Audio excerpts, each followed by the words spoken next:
Okay, so let's talk about Thesis. Hey everyone, my name is Tregg. You might have seen my tutorial video I posted a little bit before this, or you might be coming here because you know me personally and you're interested in what I'm doing. So this is basically an intro video to a vlog that I'm going to be doing throughout Thesis. My Thesis project starts in about 2 weeks. Why vlog Thesis? So my thought is I want to be able to look back on this to have a record of my thoughts, my process, and also it kind of forces me to be consistently creative. It forces me to not only produce for Thesis to be showing what I'm working on actively, but it also forces me to create something that's outside of Thesis, something that's outside of this big project I'm working on. Something that's a creative outlet, also maybe like a little bit therapeutic, something that adds a little bit more structure to this semester for me, because Thesis is kind of up to you and when you're going to be working on different pieces of the project. So this is something that's really consistent that I can kind of line my project up with. So those are some basic thoughts into why I'm going to be vlogging Thesis. What is a Thesis project and what is it for our class and for me? I'm an undergrad, I'm not getting a master's, and most people that do a thesis project are getting their master's or a PhD. So my school, CU Denver, makes you do a thesis project if you're getting a bachelor's of fine arts. All BFA students have a thesis project and a thesis portfolio defense type thing.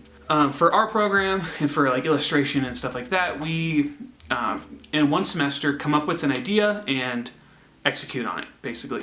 And the goal is to be solving a real world problem and to be able to defend it at the end, to actually present what you made, install a display in a gallery, and talk about it. So that's generally the goal of our school's thesis projects. So my personal thesis project idea, I want to do something related to fake news or the misleading news stories and all that sort of stuff that came up recently this past year or so.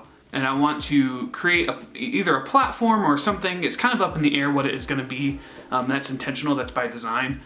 Something that either adapts what you consume news stories on, like whether that's a flash briefing on an Echo device or on your Facebook timeline or Twitter or whatever it is.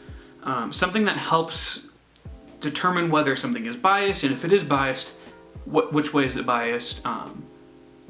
Something like that, something that lives in this space. And the goal overall is to be very politically neutral, to make sure that this is the platform that conservatives can use, liberals can use, libertarians can use, anarchists can use, just to create something that lets people see whether they're consuming something that's true or not, that communicates the bias of the news story and the validity of that news article or story. I want it to be the best solution for the problem rather than coming up with a solution before finding out what the best solution would be. I have an interest in doing multimodal design, things that have one experience or one platform on multiple devices.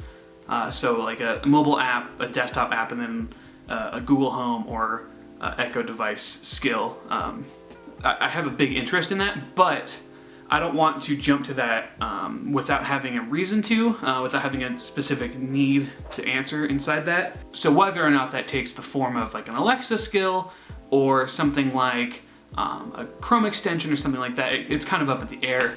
My initial thoughts moving into this are, I was really interested in making a Chrome extension, but my problem with that is that doesn't help iOS device users. I don't know if Android has the option for users to add a Chrome extension to their Chrome browser. I know that iOS users cannot. Since so many people consume news on their mobile device, I don't want to build something that kind of locks me into this weird space where it works, but it doesn't work for the majority of people. So I want this to be something that is really easy to access and meets people where they are. So if they're in line at the coffee shop, a Chrome extension doesn't help them. An Alexa skill doesn't always help them. At the end of the day, whatever it is, it has to communicate quickly the validity, the bias, and the intention of the news story and who paid for it, stuff like that. That needs to be communicated somehow. So whatever form that takes, that's kind of the project. That's kind of the goal here, is to figure out what that is and then to execute on it. So my thoughts about Thesis as a whole, moving into it. I did write a Medium post about my thoughts before starting Thesis, but now that I'm a little bit closer and it's about 2 weeks out, I start the 17th. Since it's so close, I figured I'd communicate that now for my future self, so I can look back on this and see how I thought now, right beforehand. You know, there's a few sides to this. There's a little bit of nerves, a little bit of anxiousness about moving into this, because it's something that we talk about from the beginning of this program, the design program that I'm in. We talk about it from the beginning of it, but also it's a pretty big project. It's the most important project of my life so far, which I've always said every project you work on should be your best or most important project versus the last one. So whatever you just worked on should have been the best at that time, and whatever you're working on now should be the best, right? That's the goal, at least. I'm not worried about that side of Thesis, having it be such a high stakes project. Mostly just excited to get in there and create something really cool, do stuff I've never done, use tools I've never used, and create work that I'm really proud of. So the thing that racks my nerves most about Thesis is the fact that when I'm done, real life starts. That's also really exciting, but it's a little nerve-wracking because, like, I've been in school for 6 years. I was a music major first, changed to design. Best decision ever made, by the way. But it's interesting and it's kind of nerve-wracking and definitely exciting to be so close to the end, and then I'll have to start looking for jobs and hopefully have something lined up when I graduate. But that aspect of it being done is being done with school forever, unless I decide to get a master's, which I don't think so, but we'll see. That aspect of it is super nerve-wracking, but also really exciting. So I think my nerves kind of have two sides to it. It's exciting, but also nerve-wracking. So that's basically where I'm at with this whole Thesis thing. I'm a little bit anxious to get in and start working on Thesis. I'm really excited. I'm excited to see what my friends make. I'm excited to make some cool stuff, and excited to be done with school and to start the real world and get a job and all that kind of stuff. So, my vlogging schedule. I'm probably gonna find the most time to edit on Saturdays or Sundays, and then either post the day I edit it or the day after, depending. I'd prefer to post on a Saturday or a Monday rather than Sunday. I'm gonna try to do one vlog a week. I was thinking about doing 2, and we'll see how I feel, how long it takes me to edit, and if I'm able to get a lot of content enough to post to. A weekly schedule would kind of keep me on a sprint schedule with design, so I might match up posting these vlogs with my own milestones for my project. That would help me a lot to have, like, this is my definitive time I post a video, and so when I post a video, I'm gonna have thoughts lined up for whatever turn-ins or milestones. When I wrap that up, I'm gonna kind of compile it all at once and call it the end of the sprint or whatever. These might be lined up with that. Those are my thoughts currently, my project idea moving forward, where I'm headed, what I'm doing.